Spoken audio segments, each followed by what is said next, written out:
जय हिंद दोस्तों, मैं एक नाम सुधा राजेश पटेल एक सर्विसमैन न्यूज चैनल 17 अक्टूबर 2025 में आप सभी का हार्दिक स्वागत करता हूं। पहले खबर बताऊंगा हेडिंग, इसके बाद विस्तार से। स्पर्श में मैसेज 17 को अक्टूबर पेंशन अंडर प्रोसेस, सीईए 48,000 रुपए, पीएमएसएस का 70,000 रुपए, केएसबी का ईमेल आया। कंफर्म एचसीपीसी की तारीख घोषित, एफएफ 1.92 पर लगेगी मोहर। ईपीएफओ में बदलाव, एक साल में 75% पैसा निकाल सकेंगे, 25% नहीं।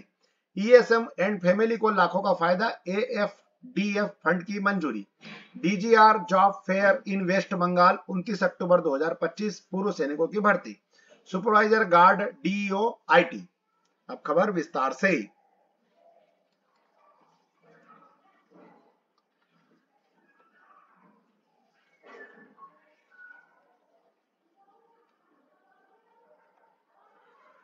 ये रक्षा लेखा विभाग का जो ये अपना स्पर्श का जो लेखा जोखा है, इसके अंदर जो आपको दिखाया गया है कि कहां पर क्या क्या होता है, कैसे होता है, और इसमें जो है बताया गया है कि व्यू इंटॉलमेंट, पेंशन स्लिप और कैसे कैसे अपन इसके अंदर देख सकते हैं। ये जो अभी बताया गया था आपको 17 अक्टूबर का जो पेमेंट के लिए, पेंशन स्लिप के लिए, पेंशन के लिए बता रहा है, तो इसमें आप देख सकते हैं इसको। इसमें दिया हुआ है, dear your pension is under process of approval and you have been assignment the pensioner ID. You have the verified the data provided for the record office, pay account office and need the submit. Undertaking declarance for the sanction of the pension. Please complete the activity within the 15 days of the notification. IV before the date of birth. In case you do not verify and submit the details before the same date, it will be Somato demanded to be verified by the system for the desired correction to the data. Provide the needed supporting the documents for the attachment. The correction will be subject to approval by the record office. अब ये आगे देखिए, भाम स्रोत श्रमिक का माह अक्टूबर 2025 के वेतन भुगतान के संबंध में एक लेटर है। ये इसमें गया गया 17/10/2025 तक किया जाना चाहिए। इस स्रोत के माध्यम से अनुबंधित श्रमिकों का माह अक्टूबर 2025 का वेतन एडवांस दीपावली के पूर्व 17/10/2025 तक किया जाना सुनिश्चित किया गया है। नेक्स्ट खबर, your employment news has been approved recommended by the Zila Sainik board. User kindly log in to your KSB account for the details. ये बताया गया है, अपना जो लॉगिन करके आप केएसबी के वेबसाइट पर अपने चिल्ड्रन अलाउंस के बारे में देख सकते हैं। नेक्स्ट खबर, प्रधानमंत्री के आर्थिक सलाहकार के सदस्य संजीव सल्यान ने मनी कंट्रोल को दिए एक इंटरव्यू में 8वें वेतन आयोग पर सरकार के कामकाज के बारे में बताया है। 8वें वेतन आयोग को अपडेट, केंद्रीय कर्मचारियों के लिए बुरी खबर है कि 8वीं सीपीसी तब तक लागू नहीं हो सकता। देखिए कितनी सैलरी बढ़ोतरी की उम्मीद है। केंद्र सरकार के 8वें सीपीसी लागू होने पर वे कितने वेतन वृद्धि की उम्मीद कर सकते हैं, कर्मचारी कितनी वेतन वृद्धि की उम्मीद कर सकते हैं, इसका बताया गया है। पिछले वेतन आयोग की तरह वेतन वृद्धि का निर्धारण फिटमेंट फैक्टर से होता है, जो 7वें वेतन आयोग में 2.57 था और अनुमान के अनुसार 8वें वेतन आयोग में 1.92 होगा। उदाहरण के लिए फिटमेंट फैक्टर के आधार पर लेवल 6 के केंद्रीय कर्मचारियों का नया वेतन मूल वेतन 67,968 रुपए होगा। वर्तमान मूल वेतन 35,400 रुपए है।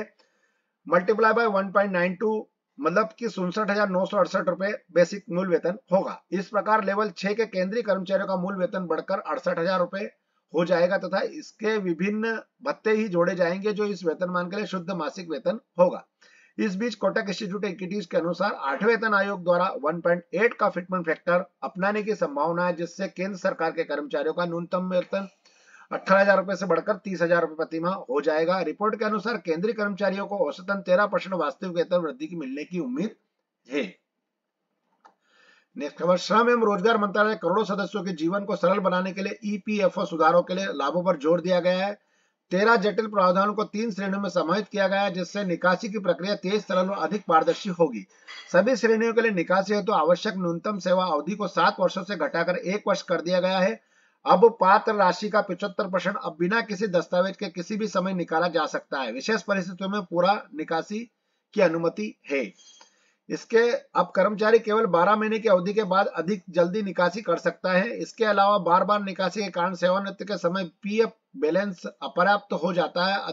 अंतिम निपटान के समय 50% पीएफ सदस्यों के पीएफ बैलेंस में इसके अलावा बार बार निकासी के कारण सेवानिवृत्ति के समय पीएफ बैलेंस अपर्याप्त हो जाता है। अंतिम निपटान के समय 50% पीएफ सदस्यों के पीएफ बैलेंस में 20,000 रुपए से कम और 75% के पीएफ बैलेंस में 50,000 रुपए से कम थे। बार बार निकासी के कारण कम वेतन वाले कर्मचारियों को 8.25% चक्रवृद्धि ब्याज के लाभों का लाभ नहीं ले पाते थे। इस प्रकार अपने कार्यालय के अंत में उच्च सामाजिक सुरक्षा का लाभ नहीं ले पाते। इसलिए सीबीटी के निर्णय के अनुसार सेवानिवृत्ति के समय सम्मानजनक निधि सुनिश्चित करने और दीर्घकालिक सामाजिक सुरक्षा प्रदान करने के लिए अंशदान का 25% हिस्सा बनाए रखना आवश्यक है।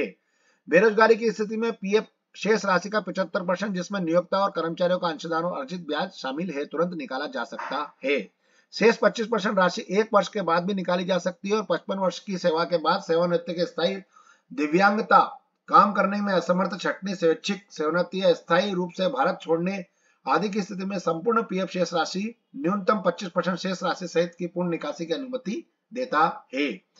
पेंशन पात्रता 58 वर्ष की आयु में प्रस्तावित परिवर्तनों से पूरी तरह अप्रभावित है। कोई भी सदस्य इन 10 वर्षों में किसी भी समय 10 वर्ष की सेवा पूरी करने से पहले पेंशन खाते में जमा राशि निकाल सकता है।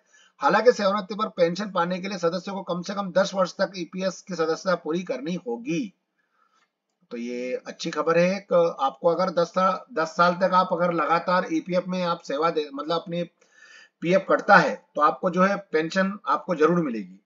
और इसके बाद में जो है आपको जो है अगर आप फिर भी अगर नहीं लेना चाहते तो आप आखिरी में पूरा पेमेंट अपना निकाल सकते हैं।